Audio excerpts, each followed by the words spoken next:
சரஸ்ச மகதாஹ்வய பட்டநாத ஸ்ரீ பக்திசார குலசேகர யோகிவாஹான் பக்தாங்கிரேணு பரகால யதீந்திரமிஸ்ரான் ஸ்ரீமத் பராங்குஷமுனிம் பிரணதோஸ்மி நித்யம்.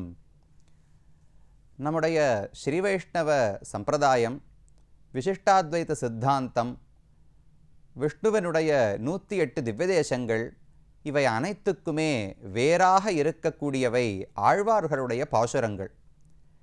இந்த பூவுலகத்தில் துவாபர யுகத்தின் இறுதியிலும் கலியுகத்தின் தொடக்கத்திலும் 12 ஆத்மாக்களை தேர்ந்தெடுத்து அவர்களுக்கு பகவான் விசேஷமாக தனிப்பட்ட ஒரு அனுகிரகத்தை செய்தார். அவர்களுக்கு ஒப்பற்ற சந்தேகமில்லாத உயர்ந்த ஞானத்தையும் மாறாத திருடமான பக்தியையும் பகவானே அருளினார். பொதுவாக பகவானிடத்தில் பக்தி என்பதை நாம் மிகவும் முயற்சித்து கஷ்டப்பட்டு வளர்த்து கொள்ள வேண்டுமாம். அதற்கே பல ஆயிரம் பிறவிகள் தேவைப்படலாம் என்று தெரிவிக்கிறார்கள். ஆனால் இந்த ஆத்மாக்களுக்கு பகவானே தன்னுடைய அருளாலே அந்த உயர்ந்த ஞானத்தையும் பக்தியையும் அருளினார். சுவாமி நம்மாழ்வார் தன்னுடைய பாசுரத்தில் மயர்வர மதிநலம் அருளினன் எவனவன் என்று பாடுகிறார். மயர்வு அற, எல்லா சந்தேகங்களும் குழப்பங்களும் நீங்கும்படிக்கு மதி நலம் அருளினன். மதி என்று சொன்னால் ஞானம், நலம் என்று சொன்னால் பக்தி. ஞானத்தினுடைய முதிர்ந்த நிலைதானே பக்தி என்பது. அந்த ஞானத்தையும் பக்தியையும் அருளினன். நானாக சம்பாதித்தேன்னு சொல்ல முடியாது, பகவானாக எனக்கு அருளினார் என்று ஆழ்வார்கள் கூறுகிறார்கள். அந்த ஆழ்வார்கள் பிறந்ததால்தான் பாசுரங்கள் ஏற்பட்டன. பாசுரங்கள் ஏற்பட்டதால்தான் திவ்ய தேசங்கள் என்கிற பெருமை பல கோவில்களுக்கு ஏற்பட்டது. அந்த பெருமாள்கள் இருக்கவே தான் இன்றளவும் நாமும் அவர்கள் அருளாலே வாழ்ந்து கொண்டு வருகிறோம். அப்போ ஆழ்வார்கள் இல்லாவிட்டால் பகவானுக்கும் பெருமை இல்லை, அவனுடைய திருத்தலங்களுடைய பெருமையும் நம்மால் புரிந்து கொண்டிருக்க முடியாது. அதனால் ஒவ்வொரு திருத்தலத்தையும் எந்தெந்த ஆழ்வார்கள் பாடினார்கள் என்று முக்கியமாக இந்த நிகழ்ச்சியில் நாம் பார்த்து வருகிறோம். அந்த வரிசையில் நாம் தற்போது பார்த்து வருவது திருவல்லிக்கேணி என்கிற திவ்யதேசம். இந்த திவ்யதேசத்தை 3 ஆழ்வார்கள் மங்களாசாசனம் செய்திருக்கிறார்கள். ஆழ்வார் பாடினார் என்று மட்டும் சொல்லுவது கிடையாது. என்ன பாடினார் என இதை கொடு அதை கொடுன்னு ஆழ்வார் பாடினார். பெருமான் நன்றாக இருக்க வேண்டும், பார்சாதி பெருமாளுக்கு எந்த தீங்கும் வரக்கூடாது, பல்லாண்டு பல்லாண்டு நீடூழி வாழ வேண்டும் என்று வாழ்த்துகிறார்கள். சமயம் அவர்தானே நம்மை வாழ்த்த வேண்டும், நாம் போய் அவரை வாழ்த்த முடியுமா? அவர் எப்பேற்பட்டவர்னால் அப்படி யோசிக்க கூடாது. ஒரு குழந்தை, அந்த குழந்தை வளர்ந்து 30 வயசாகி பெரிய பெரிய படிப்பெல்லாம் படித்து உலகத்துக்கே தலைவராக கூட இருக்கட்டும். ஆனால் அந்த குழந்தையினுடைய தாய்க்கு அந்த குழந்தை ராத்திரி வரத்துக்கு லேட்டானா, நேரம் ஆயிற்றென்றால் கஷ்டமாகத்தானே இருக்கும். ஐயோ பையன் இன்னும் வரலையே என்று தோன்றத்தானே செய்யும். அவர் பெரிய மல்ல யுத்த வீரராக இருக்கட்டும், உடல் வலிமையெல்லாம் நிறைய உடையவராக இருக்கட்டும், ராத்திரியில் பையன் தனியாக போயிருக்கானா தாய்க்கு கஷ்டமாகத்தானே இருக்கும். அதை போல நமக்கும் பகவானை பார்த்து பரிவு ஏற்பட வேண்டும். அது ஆழ்வார்களுக்கு இருந்தது. அப்போ ஒவ்வொரு திவ்யதேசத்தையும் மங்களாசாசனம் செய்தார்கள், ஒவ்வொரு பெருமாளுக்கும் மங்களாசாசனம் செய்தார்கள் என்றுதான் சொல்லுவது வழக்கம். அதை போல திருவல்லிக்கேணிக்கு பேயாழ்வார், திருமிழிசையாழ்வார், திருமங்கையாழ்வார் என்று 3 ஆழ்வார்கள் மங்களாசாசனம் செய்திருக்கிறார்கள். அதில் முதல்ல பேயாழ்வார் தெரிவிக்கிறார்.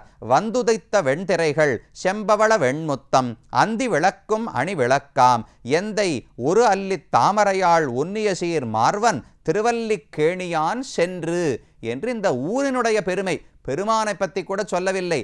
இந்த ஊர் எப்பேற்பட்டது தெரியுமா? பகவான் யாரு? ஒரு அல்லி தாமரையாள் ஒன்னிய சீர் மார்வன். அல்லி தாமரையாள், அழகான இதழ்களை உடைய தாமரையிலே பிறந்தவள் மகாலட்சுமி தாயார். அந்த மகாலட்சுமி தாயார் சென்று ஒன்றிய சீர் மார்பன். அந்த பிராட்டி எப்போது பிறந்தாள்? பார்க்கடலை பகவான் கடையும் பொழுது அதிலிருந்து ஒவ்வொன்றா வந்தது. ஹாலஹால விஷம் வந்தது, அப்சரசுக்கள் வந்தார்கள், அமுதம் வந்தது, உச்சைஸ்ரவசு குதிரை வந்தது, ஐராவதம் யானை வந்தது. எல்லாத்துக்கும் கூட மகாலட்சுமி தாயாரும் பார்க்கடலிருந்து பிறந்து வந்தாள். வந்தவள் கையில் பெரிய மாலை, யார் கழுத்தில் மாலை இடலாம்னு பார்த்து கொண்டிருந்தாளாம். மற்ற எந்த தெய்வத்தை பார்த்தாலும் தகுதியானவனாக தெரியவில்லை. நாராயணனை பார்த்த உடனே ஆசைப்பட்டு மாலை அவன் கழுத்திலே அணிவித்து ஏறி அவனுடைய திருமார்பிலே அமர்ந்து கொண்டாளாம். அதைத்தான் பல புராணங்கள் எல்லாம் தெரிவிக்கின்றன. அதனால் பஷ்யதாம் சர்வதேவானாம் யயௌ வக்ஷஸ்தலம் ஹரேஹே. வக்ஷஸ்தலம் அவனுடைய திருமார்பில் இருக்கிற ஒரு ஓரத்திலே பிராட்டி வந்து அமர்ந்து கொண்டாள். அதைத்தான் ஆழ்வார் பாடுறார். அந்த பிராட்டி சென்று ஒன்றிய சீர் மார்பன், அவள் சென்று ஒன்றிவிட்டாள்னா இனிமே இந்த மார்பிலிருந்து இறங்கவே போவது கிடையாது. ஒரு நாளும் பெருமானை விட்டு பிரியாமல் இருக்கிறாள். அப்ப ஸ்ரீயப்பதி திருமகள் கேள்வன், பிராட்டிக்கு கணவனான பெருமான் யாரு? ஒன்றிய சீர் மார்வன் திருவல்லிக்கேணியான். அவர் இருப்பது திருவல்லிக்கேணி என்கிற ஊர். அவருடைய பேரே சொல்லல.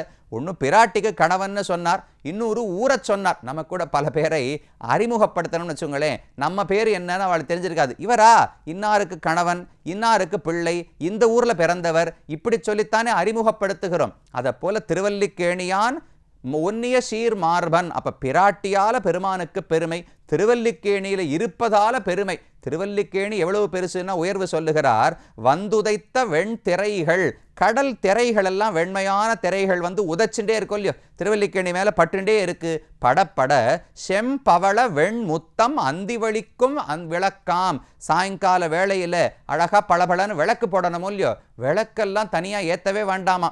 கடல் அலைகள் வந்து முத்துக்களையும் சிவந்த பவளங்களையும் தள்ளிவிடுமா, அது ஜொலித்தே இந்த ஊர் முழுக்க விளக்கோடு ஒரு பிரகாசத்தோடு இருக்கிறதுன்னு பேயாழ்வார் பாடுகிறார். அப்பேற்பட்ட திருவல்லிக்கேணியிலே பெருமான் ஸ்ரீயப்பதியாக பார்த்தசாரதி பெருமான் விளங்குகிறார் என்று பேயாழ்வாருடைய அனுபவம். பேயாழ்வாருக்கு எப்பவுமே பிராட்டியோடு சேர்ந்த பகவானை அனுபவிப்பதில் ஆசை உண்டு.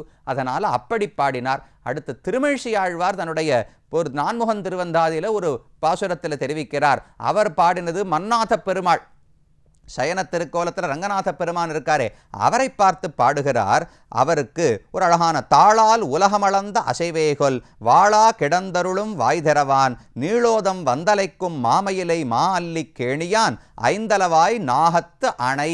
இந்த பெருமாள் படுத்துருக்காரே, நீள் ஓதம் வந்த அலைக்கும் மாமயிலை, பெரிய உயர்ந்த கடல் வந்து அழிக்கக்கூடிய மாமயிலை, பெரிய மயிலை என்கிற நகரத்துக்குள்ளே, மாடமாளிகை சூழ்ந்த நகரத்துக்குள்ளே மா அல்லிக்கேணியான், உயர்ந்த அல்லிக்கேணி என்கிற ஊரிலே இருப்பவர் யாரு?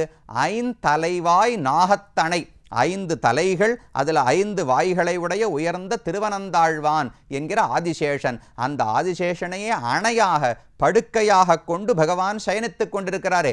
எப்படி சயனிச்சிருக்கார்? தாளால் அவர் வாளா கிடந்து அருளும். வாளா அப்படின்னா கைகாலைய அசைப்பது கிடையாது. அப்படியே மயக்கம் போட்டா ரொம்ப நாள் வேலை பார்த்துட்டு தூங்கவே இல்லை, ரொம்ப உடல் உழைப்புன்னு வச்சுங்களேன், அசதி அதிகமாக போனால் திரும்ப வந்து படுக்கையில் படுத்தார்கள்னு சொல்லக்கூடாது, படுக்கையிலே விழுந்தார்கள்னு சொல்கிறோம் இல்லையோ. அப்படியே கையில் இருக்கிற காலை ஷூவெல்லாம் கட்டியிருக்க மாட்டா, கையில் இருக்கிற வாட்செல்லாம் கட்டியிருக்க மாட்டா, அப்படியே வந்து விழுந்து தூங்கி போயிடுவாளோ இல்லையோ. அதை போல இந்த பெருமானை பார்த்தால் கையில் சங்க சக்கரங்களை காணும், எந்த ஆயுதத்தையும் காணும், எல்லாத்தையும் கட்டி வச்சுட்டு ரொம்ப ஆயாசமாக இருக்குது. இந்த திருவனந்தாழ்வான் மேலே படுத்துண்டா பட்ட கஷ்டமெல்லாம் மறந்து போயிடுமா. அவ்வளவு அழகா மெத்துன்னு குளிர்ச்சியோடு நல்ல நறுமணத்தோடு அழகா வெள்ளையா படுக்கை இருக்கோ இல்லையோ திருவனந்தாழ்வான். அந்த ஆதிசேஷனுக்கு பேரை படுத்துன்னு இருக்கார். வாளா கிடந்தருளும், எந்த அசைவே கிடையாது, கைகால கூட அசைக்கிறது கிடையாது. வாய் திறவான், வாய் திறந்து ஒரு வார்த்தை பேசுவது கிடையாது. ஏன் இப்படி இருக்கிறார் பகவான் ஆழ்வாருக்கு ஆசை தெரிஞ்சுக்கணும்னு ஆசை அவரிடத்துல கேட்கிறார். தாளால் உலகம் அளந்த அசைவேகொல், பெருமானே ஒருவேளை உன்னுடைய திருவடிகளாலே இந்த உலகத்தையே தாவி அளந்தாயே, திருவிக்கிரமாவதாரம் பண்ணாயே, அதில் ஏதான கஷ்டமா, உடம்புக்கு ஏதான சிரமம் ஏற்பட்டதா, உடல் நோவுபட்டு விட்டதா, காலுக்கு ஏதான புண்ணி ஏற்பட்டு விட்டதா, அந்த களைப்பால் தான் அந்த அசைவேகொல், ஒருவேளை அந்த களைப்பால் தான் வாளா கிடந்தருளும், இப்படி அசையாமல் வாய் திறக்காமல் கிடக்கிறாயே, ஒருவேளை அந்த அசதியின் காரணமா, இல்ல ராமனாக நடந்த அசதியா, இல்ல பார்த்தசாரதியாக தேர் ஓட்டி யுத்தத்தை நடத்தின அசதியா, எதற்காக இப்படி சயனித்திருக்கிறாய் என்று மன்னாத பெருமானை பற்றி திருமழிசையாழ்வார் அழகாக பாசுரம் பாடுகிறார். பேயாழ்வார், திருமழிசையாழ்வார், அடுத்தது திருமங்கையாழ்வார். அவர் 2ஆம் பத்து, 3ஆம் திருமொழி, 10 பாசுரங்கள். விற்பெரு விழவும் கஞ்சனும் மல்லும் வேளமும் பாகனும் வீழச் செத்தவன் என்று தொடங்கி 10 பாசுரங்கள். திருவல்லிக்கேணி கண்டேனே, திருவல்லிக்கேணி கண்டேனே என்று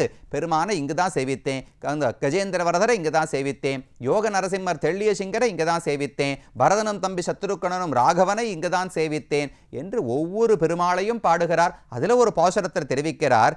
இந்துணை பதுமத்து அலர்மகள் தனக்கும் இன்பன் நல் புவிதனக்கு இறைவன் தந்துணை ஆயர் பாவை நப்பின்னை தனக்கு இறை மற்றையோர்க்கு எல்லாம் வன் துணை பஞ்ச பாண்டவர்க்காகி வாய் உரை தூது சென்று இயங்கும் என் துணை எந்தை தந்தை தம்மானை திருவல்லிக்கேணி கண்டேனே.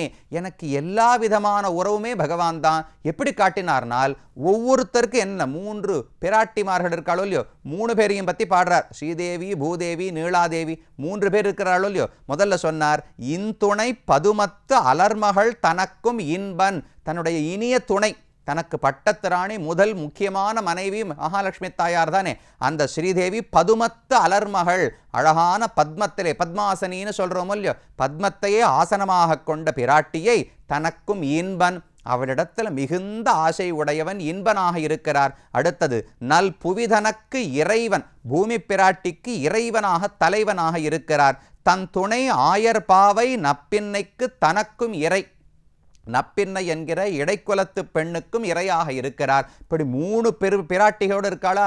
மற்றையோர்க்கு எல்லாம் வன் துணை, மற்ற உலகத்தில் இருக்கிற அனைவருக்குமே வன், நல்ல வலிமை உடைய துணையாக பகவான் இருக்கிறார். அப்போ முக்கியமான அர்த்தம் என்ன தெரிஞ்சுக்கணும், பார்த்தசாரதி பெருமானைத்தான் துணையாக கருத வேண்டும். வாழ்க்கை துணை, வாழ்க்கை துணைன்னு கணவன் மனைவி மட்டும் நினைச்சா போராது. வயசான காலத்துக்கு துணை என்று குழந்தைகள் நினைச்சா பிரயோஜனம் கிடையாது. இளமை காலத்துக்கு துணைன்னு பெற்றோர்கள் நினைச்சால் பிரயோஜனம் கிடையாது. எல்லா காலத்துக்கும், ஏன் எத்தனை பிறவிகள் எடுத்தாலும் மற்றையோர்க்கு எல்லாம் வன் துணை. என்ன கஷ்டம் வந்தாலும் நம்மை ரட்சிக்கக்கூடிய வலிமையான துணைவன் பகவான் பெருமான் தான் என்று திருவல்லிக்கேணி பெருமானை பற்றி பாடுறார். பஞ்சபாண்டவர்க்காகி வாயுரை தூது சென்று, அதுக்கு எடுத்துக்காட்டு எனக்கு துணையா இருப்பாரானால், பாண்டவர்களுக்கு கஷ்டம் வந்தபோது தூது போகலையா, அவர்களுக்கு துணையாக இருந்தாரோ இல்லையோ, அப்ப நமக்கும் துணையாக இருப்பார். இயங்கும் என் துணை. ஆழ்வார் சொல்றார், எனக்காகவே பெருமான் திருவல்லிக்கேணிக்கு வந்திருக்கார், எனக்கு இவர்தான் துணைவன். எந்தை தந்தை தம்மானை, எனக்கு உபகாரகன், எனக்கு தந்தையாக இருக்கிறார், எனக்கு எல்லா நன்மையும் செய்கிறார், அவரை திருவல்லிக்கேணியிலே கண்டேன் என்று ஆழ்வார் மங்களாசாசனம் பாடுகிறார். இப்படி 3 ஆழ்வார்களாலே பாடப்பட்ட பெருமான். இன்னும் பிற பெருமைகள் உண்டு. சுவாமி ராமானுஷரே இந்த பெருமானுடைய அவதாரம் என்றுதான் சொல்லப்படுகிறது. இந்த கோவிலுக்குள்ள திருக்கச்சி நம்பிகள், ராமானுஷர், ஆளவந்தார், வேதாந்த தேசிகன், மணவாள மாமுனிகள், இத்தனை பேருக்கும் சன்னதிகள் உண்டு. உடையவருக்கு ராமானுஷருக்கு உற்சவம் விமரிசையாக நடக்கிறது. அதே மாதிரி ஐப்பசி மாசத்துக்கு விமரிசையாக மூலத்தன்று உற்சவம் எல்லாம் நடக்கிறது. அவரவர்களுக்கான உற்சவங்கள் பெருமானே எழுந்தருளி இருந்து. திருவல்லிக்கேணியில் ஒரு சிறப்பு என்னவென்றால், எந்தெந்த ஆழ்வார் ஆச்சாரியர்களுக்கு திருநக்ஷத்திரம் வருஷத்துக்கு ஒரு முறை பிறந்த நாள் திருநக்ஷத்திரம் கொண்டாடுறோமோ இல்லையோ, அதுக்கு பெருமாளே வருவார். பெருமாள் வந்திருந்து அந்த ஆழ்வாரையும் அழைத்து பகுமானம் பண்ணித்தான் அனுப்பி வைப்பார். சிலருக்கு பார்சாதி பெருமான், இப்போ திருமேஷி ஆழ்வாருக்கு வரதன் தான், அது தாம் கஜேந்திர வரத சேவித்தோமே, அந்த உற்சவமூர்த்தி தான் திருமேஷி ஆழ்வார் சாற்றுமறைக்கு எழுந்தருளுகிறார். இப்படி எல்லாருக்கும் பெருமை உண்டு. ஆனால் ஒரே ஒரு குறைன்னு சொல்ல வேண்டாம், ஒரு ஸ்பெஷல் பார்க்கலாமா. பார்த்தசாரதி பெருமாள் ராமானுஷருடைய திருநக்ஷத்திரத்துக்கு மட்டும் வருவதே கிடையாது. ஏன் வருவதில்லை என்றால் அதற்கு ஒரு கதை இருக்கிறது. கேசவ சோமயாஜி காந்திமதி என்பவர்கள் ஸ்ரீபெரும்பூதூரிலே வாழ்ந்து வந்தார்கள். அவர்களுக்கு புத்திரப்பேறு குழந்தை வேணும்னு ஆசை. இங்கு வந்து பார்த்தசாரதி பெருமானை தரிசித்து வேண்டினார்களாம். அப்ப பெருமாள் சொன்னார், எப்படி குழந்தை வேணும்னா ஒன்ன போல வேணும்னு பிரார்த்தித்தார்கள். பார்சாதி பெருமாள் பார்த்தார், என்னை போல 2வதெல்லாம் உலகத்தில் கிடையாது, உலகத்திலே நான் ஒருவன் தான் முழுமுதற் கடவுள், அப்படி யாரும் இல்லை, நானே வந்து பிறக்கிறேன் என்று சொல்லி பார்த்தசாரதி பெருமானே ராமானுஷராக வந்து அவதரித்தாராம். அப்ப ராமானுஷருடைய பிறந்த நாளுக்கு பார்சாதி பெருமாள் எப்படி வர முடியும், அவரே தானே ராமானுஷர். அதனால பார்த்தசாரதி பெருமாள் வருவதில்லை என்று சொல்லப்படுகிறது. அது ராமானுஷருக்கு சிறப்பு. மணவாள மாமுனிகளுடைய திருநக்ஷத்திரத்துக்கு கைத்தல சேவை, கையிலேயே ஏந்தி கொண்டு பெருமானை ஏழ பண்ணி கொண்டு வருகிறார்கள். இப்படி பல உற்சவங்களோடு ஆனந்தமாக அருளிச் செயல் திரும்ப திரும்ப 4000 பகவான் கேட்டுக்கொண்டே இருக்கிறார். வருஷத்துக்கு பலமுறை கேட்கிறார். கோஷ்டி திருவல்லிக்கேணின்னு சொன்னாலே அருளிச் செயல் கோஷ்டிக்கு சிறப்பு. 50 பேர், 100 பேர், 120 பேர் வரைக்கும் பெரிய உற்சவங்கள்னா அப்படியே வீதியை அடைத்து கொண்டு பல சுவாமிகள் வந்து ஆழ்வார்களுடைய பாசுரங்களை பகவான் ஆனந்தமாக கேட்கும்படி ஓதுகிறார்கள். அத்தனை பெருமைகளை உடையது இந்த திவ்ய கஷேத்திரம். ஊருக்கே பெருமை, பெருமான் 5 நிலைகளில் இருக்கும் பெருமை, ஆழ்வார்கள் பாடின பெருமை, ஆச்சாரியர்கள் ஆதரித்த பெருமை, இத்தனையோடும் நமக்கும் அருகிலே பெருமான் அழகாக காட்சி அளிக்கிறார். அந்த வெங்கடகிருஷ்ண பெருமான், ருக்மிணி தாயார், மன்னாத பெருமான், வேதவல்லி தாயார், தெள்ளியசிங்க பெருமாள், ராமர், கஜேந்திர வரதன் அனைவரிடத்திலும் விடை பெற்று கொண்டு அடுத்த திவ்யதேசத்துக்கு நகருவோம்.